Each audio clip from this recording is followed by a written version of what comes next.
Welcome to the Bible in a Year, Old and New Testament Bible Reading Plan for 2025, Audio Edition. November 20th, Ezekiel 22 and 23, James 2. Ezekiel chapter 22, The Sins of Jerusalem.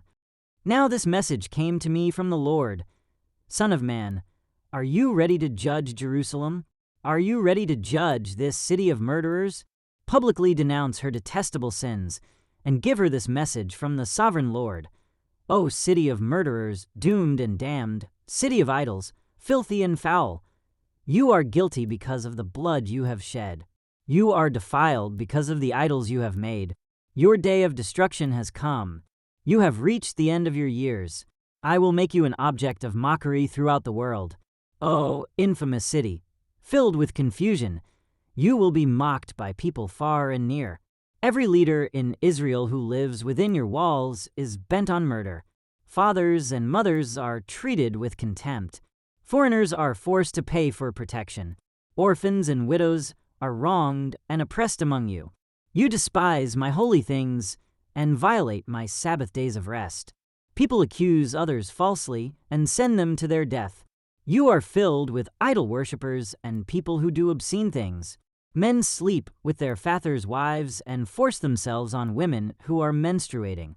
Within your walls live men who commit adultery with their neighbors' wives, who defile their daughters-in-law, or who rape their own sisters. There are hired murderers, lone racketeers, and extortioners everywhere. They never even think of me and my commands, says the sovereign Lord. But now I clap my hands in indignation over your dishonest gain and bloodshed. How strong and courageous will you be in my day of reckoning? I, the Lord, have spoken, and I will do what I said. I will scatter you among the nations and purge you of your wickedness.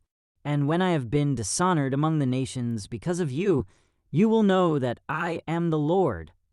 The Lord's refining furnace. Then this message came to me from the Lord. Son of man, the people of Israel are the worthless slag that remains after silver is smelted. They are the dross that is left over, a useless mixture of copper, tin, iron, and lead. So tell them, this is what the sovereign Lord says. Because you are all worthless slag, I will bring you to my crucible in Jerusalem. Just as silver, copper, iron, lead, and tin are melted down in a furnace, I will melt you down in the heat of my fury. I will gather you together and blow the fire of my anger upon you, and you will melt like silver in fierce heat. Then you will know that I, the Lord, have poured out my fury on you. The sins of Israel's leaders. Again a message came to me from the Lord. Son of man, give the people of Israel this message. In the day of my indignation, you will be like a polluted land, a land without rain. Your princes plot conspiracies, just as lions stalk their prey. They devour innocent people, seizing treasures and extorting wealth. They make many widows in the land. Your priests have violated my instructions and defiled my holy things. They make no distinction between what is holy and what is not, and they do not teach my people the difference between what is ceremonially clean and unclean. They disregard my Sabbath days so that I am dishonored among them. Your leaders are like wolves who tear apart their victims. They actually destroy people's lives for money, and your prophets cover up for them by announcing false visions and making lying predictions. They say, my message is from the sovereign Lord, when the Lord hasn't spoken a single word to them. Even common people oppress the poor, rob the needy, and deprive foreigners of justice. I looked for someone who might rebuild the wall of righteousness that guards the land. I searched for someone to stand in the gap in the wall, so I wouldn't have to destroy the land, but I found no one. So now I will pour out my fury on them, consuming them with the fire of my anger. I will heap on their heads the full penalty for all their sins. I, the sovereign Lord, have spoken. Ezekiel chapter 23, The Adultery of Two Sisters. This message came to me from the Lord. Son of man, once there were two sisters who were daughters of the same mother. They became prostitutes in Egypt. Even as young girls, they allowed men to fondle their breasts. The older girl was named Oholah, and her sister was Oholibah. I married them, and they bore me sons and daughters. I am speaking of Samaria and Jerusalem. For Oholah is Samaria, and Oholibah is Jerusalem. Then Oholah lusted after other lovers instead of me, and she gave her love to the Assyrian officers. They were all attractive young men, captains and commanders dressed in handsome blue, charioteers driving their horses. And so she prostituted herself with the most desirable men of Assyria, worshipping their idols and defiling herself. For when she left Egypt, she did not leave her spirit of prostitution behind. She was still as lewd as in her youth, when the Egyptians slept with her, fondled her breasts, and used her as a prostitute. And so I handed her over to her Assyrian lovers, whom she desired so much. They stripped her, took away her children as their slaves, and then killed her. After she received her punishment, her reputation was known to every woman in the land. Yet even though Oholibah saw what had happened to Oholah, her sister, she followed right in her footsteps. And she was even more depraved, abandoning herself to her lust and prostitution. She fawned over all the Assyrian officers, those captains and commanders in handsome uniforms, those charioteers driving their horses, all of them attractive young men. I saw the way she was going, defiling herself just like her older sister. Then she carried her prostitution even further. She fell in love with pictures that were painted on a wall, pictures of Babylonian military officers, outfitted in striking red uniforms. Handsome belts encircled their waists, and flowing turbans crowned their heads. They were dressed like chariot officers from the land of Babylonia. When she saw these paintings, she longed to give herself to them. So she sent messengers to Babylonia to invite them to come to her. So they came and committed adultery with her, defiling her in the bed of love. After being defiled, however, she rejected them in disgust. Therefore, Oholibah, this is what the Sovereign Lord says: I will send your lovers against you from every direction, those very nations from which you turned away in disgust. For the Babylonians will come with all the Chaldeans from Pekod and Shoah and Koah, and all the Assyrians will come with them, handsome young captains, commanders, chariot officers, and other high-ranking officers, all riding their horses. They will all come against you from the north with chariots, wagons, and a great army prepared for attack.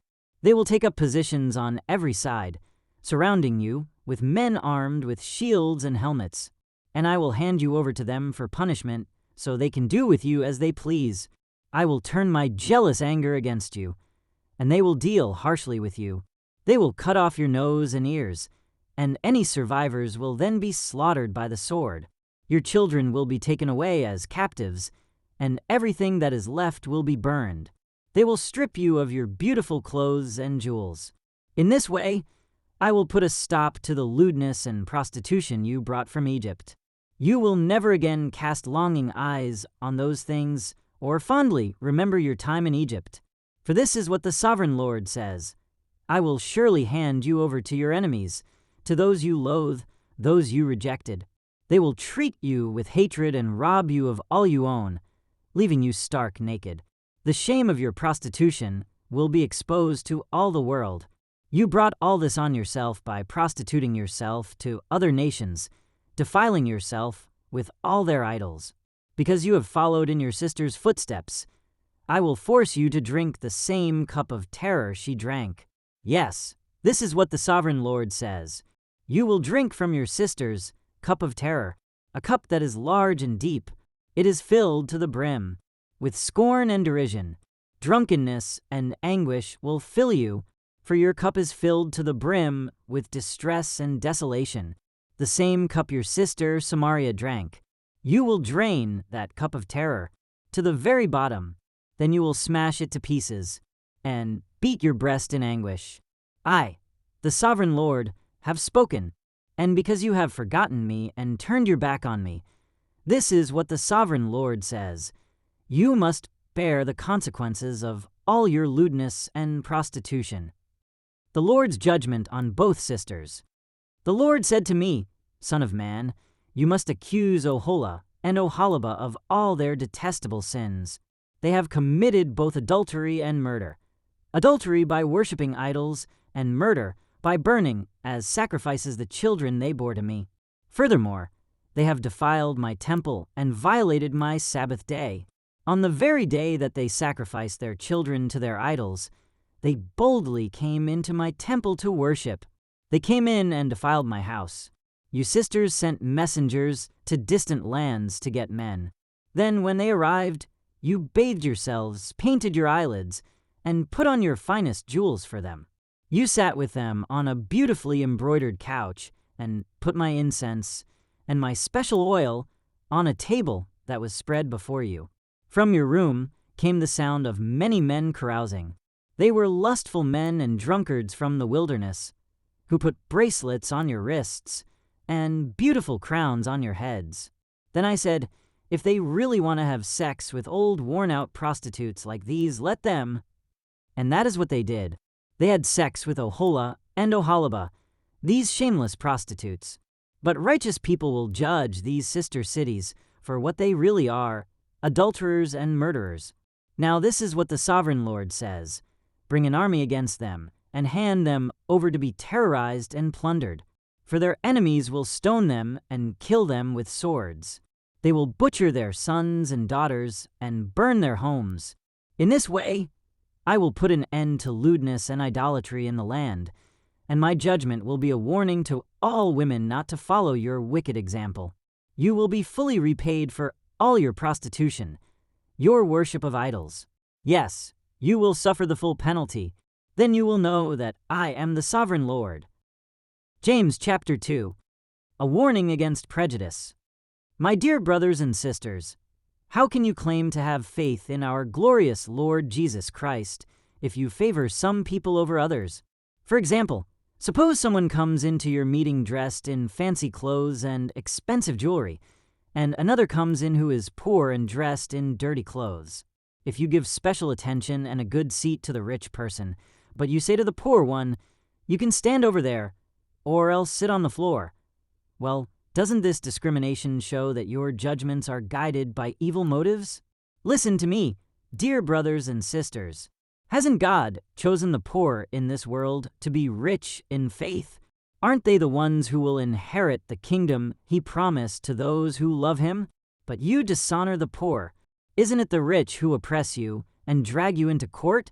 Aren't they the ones who slander Jesus Christ, whose noble name you bear?